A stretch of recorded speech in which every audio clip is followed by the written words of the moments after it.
आज के लेक्चर में हम स्टडी करेंगे कंजर्वेशन ऑफ मैकेनिकल एनर्जी।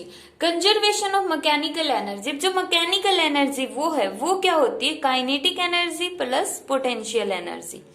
मतलब काइनेटिक एनर्जी और पोटेंशियल एनर्जी, इसी को हम क्या बोलते हैं, मैकेनिकल एनर्जी बोलते हैं, इसी का दूसरा नाम होता है।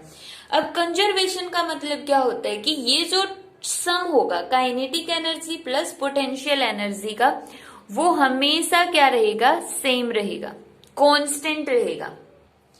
अब सेम रहने का मीनिंग क्या है, इस पॉइंट को समझने के लिए हम यहाँ पे डेरिवेशन देखेंगे। इसका कंजर्वेशन ऑफ मैकेनिकल एनर्जी है वो टू टाइप से एक्सप्लेन की जाती है। फर्स्ट तो एक्सप्लेन की जाती है for freely falling body, for freely falling body, और दूसरा होती है फॉर बॉडी प्रोजेक्टिंग अपवर्ड, जो हम इसके बाद देखेंगे। तो सबसे पहले हम देखते हैं फॉर फ्रीली फॉलिंग बॉडी, कि मान लेते हैं स्टार्टिंग में कोई ऑब्जेक्ट है, ये होगी अर्थ।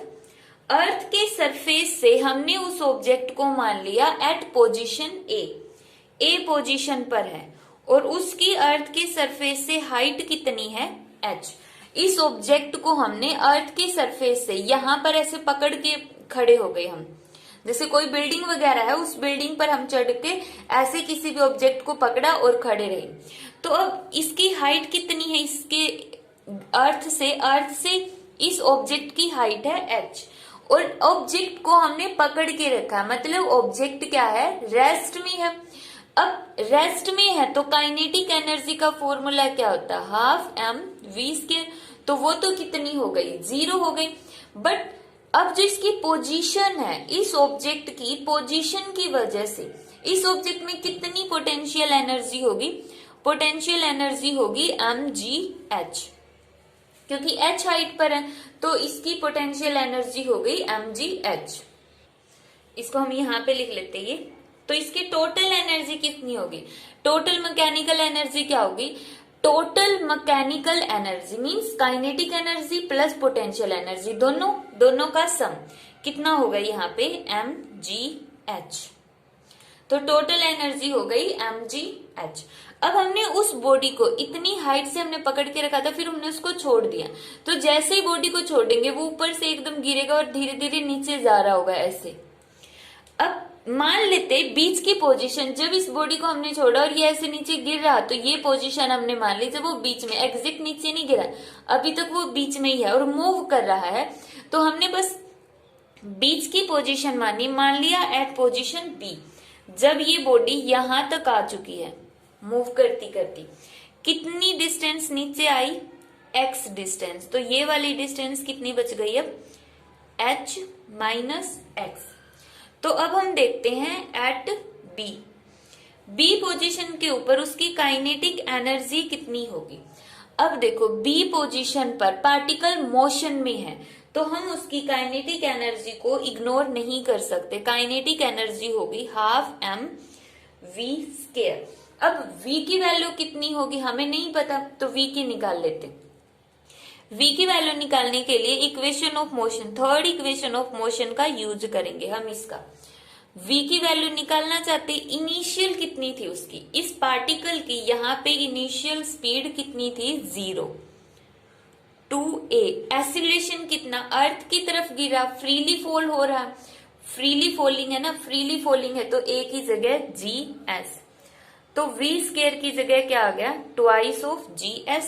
तो यहाँ पे क्या आएगा, twice of 1/2 m, v square की जगह 2gs, 2 से 2 कैंसल, तो यहाँ पे आया mgs। s कितना है, और s की भी तो वैल्यू पुट कर सकते हैं। s क्या होता है, डिस्प्लेसमेंट, मतलब कि ये वाली शॉर्टेस्ट डिस्टेंस जो कितनी है, x, तो s की जगह हमने पुट कर दिया x, तो ये आ गया mgx। अब इसी के ऊपर b पोजीशन पर इसकी पोटेंशियल एनर्जी देखते हैं, तो mgh, h का मतलब ग्राउंड से इसकी डिस्टेंस, ग्राउंड से इसकी डिस्टेंस कितनी है, h माइनस x, ये इसकी पोटेंशियल एनर्जी आ गई। टोटल एनर्जी क्या होगी, इन दोनों का सम, तो mgx plus M G H minus X. तो यहाँ पे कितना आया, M G X plus M G H minus M G X, bracket खोल दिया हमने।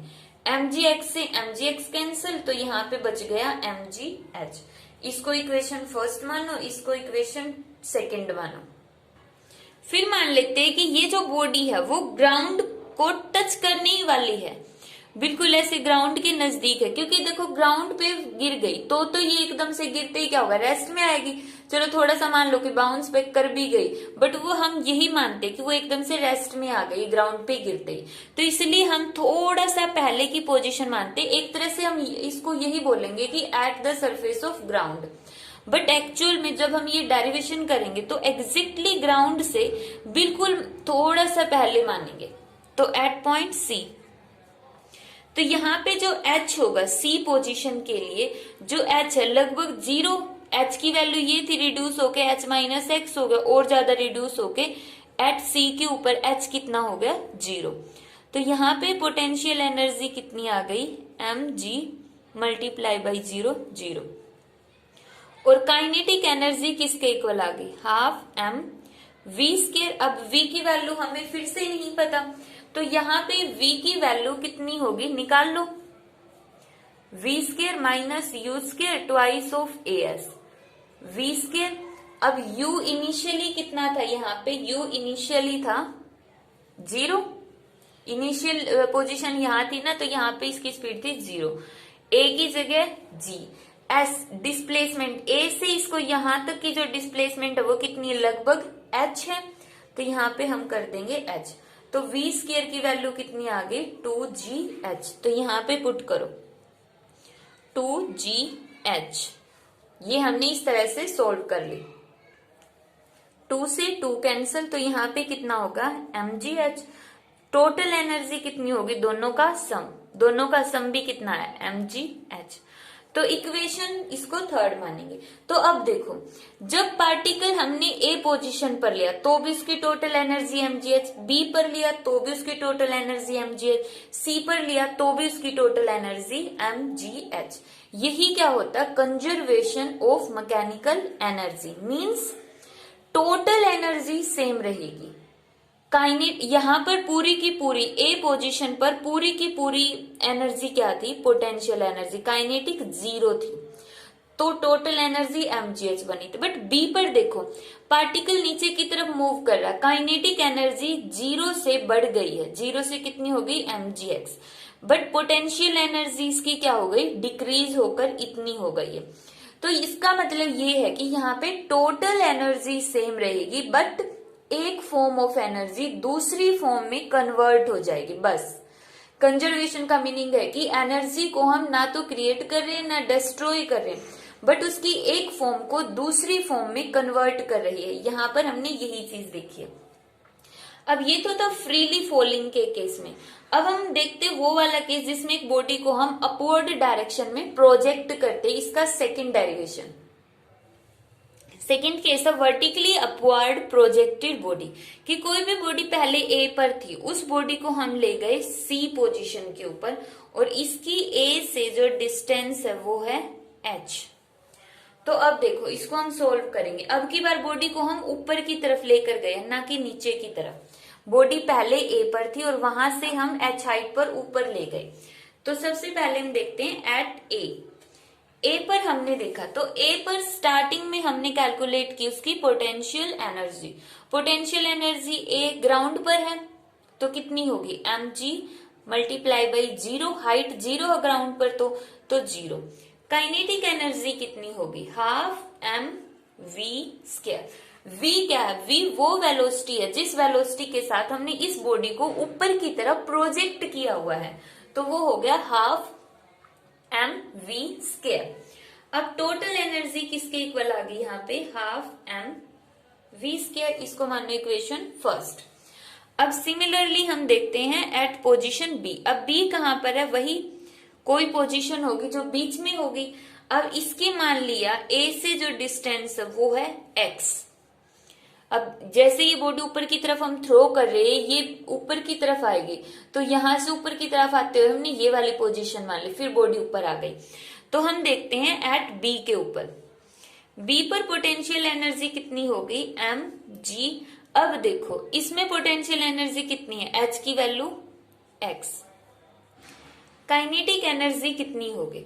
अब हमें पता है कि जब हम बॉडी को ऊपर की तरफ प्रोजेक्ट करते हैं, हमने तो पूरी फुल स्पीड से फेंका, फिर भी वो एक पर्टिकुलर डिस्टेंस के बाद नीचे क्यों आ जाती है, क्योंकि जैसे जैसे बॉडी ऊपर की तरफ हम थ्रो कर रहे हैं, मान लिया मैंने इसको वेलोसिटी दी 20 मीटर पर सेकेंड, हमने ऊपर की तरफ थ्रो किया, ऐसे थ्रो किया है इस बॉडी को, बट जो ग्रेविटी है, अर्थ है, उस बॉडी को अपनी तरफ नीचे की तरफ पुल कर रही है, तो उसके लिए एक्सीलरेशन होगा इतना 9.8 मीटर पर सेकेंड के। तो जब मैं इस बॉडी को ऊपर की तरफ थ्रो कर चुकी हूं, तो अर्थ इसको लगातार नीचे की तरफ खींचने की कोशिश कर रही है, और यही चीज इसकी वेलोसिटी को कम करती जाएगी। जैसे जैसे बॉडी ऊपर जाएगी, इसकी स्पीड कम होती जाएगी, कम होती जाएगी, और इस पोजीशन पर आकर जीरो हो गई, फिर से वापस ये बॉडी नीचे गिरनी स्टार्ट हो जाएगी। इसीलिए तो जब हम कोई भी चीज ऐसे थ्रो करते तो वापस से वो नीचे आके गिर जाती है। तो जैसे जैसे ऊपर की तरफ जाएंगे उसकी स्पीड कम हो रही है, और फाइनल पोजीशन जहां से बॉडी लौट जाती, वापिस आ जाती है, वहां पर उसकी स्पीड मतलब जीरो हो गई है। अब उसकी स्पीड जीरो हो गई, इसलिए वो नीचे की तरफ आ रही है। तब इस पर कोई ना कोई उसकी वेलोसिटी होगी, हमें नहीं पता कितनी वेलोसिटी, मान लिया यहाँ पे वेलोसिटी है v1, यहाँ पे वेलोसिटी थी v, तो यहाँ पर हमने दे दिया हाफ m v1 स्क्वायर। अब v1 की वैल्यू निकालते, वही v square minus u square twice of as। Final speed निकालना चाहते हैं, यहाँ पर हम फाइनल कितनी है हमारे पास v1 का स्क्वायर, इनिशियल कितनी है, इनिशियल हमने v मानी हुई है, इनिशियल को हमने v मानना है ना, यहाँ पे देखो इनिशियल स्पीड v है, ट्वाइस ऑफ g क्या आएगा यहाँ पे माइनस, क्योंकि उल्टी डायरेक्शन में बॉडी ऊपर की तरफ जा रही है और अर्थ उसको नीचे की तरफ खींच रहे, तो एक्सीलरेशन नेगेटिव होगा। s कितना होगा x, तो यहाँ पे v1 का स्क्वायर कितना हो गया, v minus twice of gx। Put करो, यहाँ पे u है ना, u इसको v का स्क्वायर मानेंगे ना, क्योंकि इनिशियल स्पीड कितनी है v है, तो u की जगह v, और u का स्क्वायर मीन्स v का स्क्वायर, तो यहाँ पे स्क्वायर आएगा। अब इसको सोल्व कर दो, twice of m v square minus 2 से 2 cancel m g x, add करो, टोटल एनर्जी किसके इक्वल आ गई, m g x plus half m v square minus m g x, cancel out, total energy आ गई half m v square, equation 2। इसी तरह हम निकालेंगे एट पोजीशन सी पोजीशन के ऊपर, सी पोजीशन पर इसकी पोटेंशियल एनर्जी कितनी होगी, एम जी एच, क्योंकि इसकी यहां से हाइट कितनी है h, काइनेटिक एनर्जी कितनी हो जाएगी 0, क्योंकि वेलोसिटी कितनी हो गई 0, तो टोटल एनर्जी फिर से कितनी आ गई M G H, third equation. तो ये देखो यहाँ पर भी जब किसी बॉडी को ऊपर की तरफ भी थ्रो करते हैं तो भी उसकी मैकेनिकल एनर्जी क्या रहती है, कंजर्व्ड रहती है। क्यों, क्योंकि वहां पर एनर्जी सिर्फ ट्रांसफॉर्म हो रही है।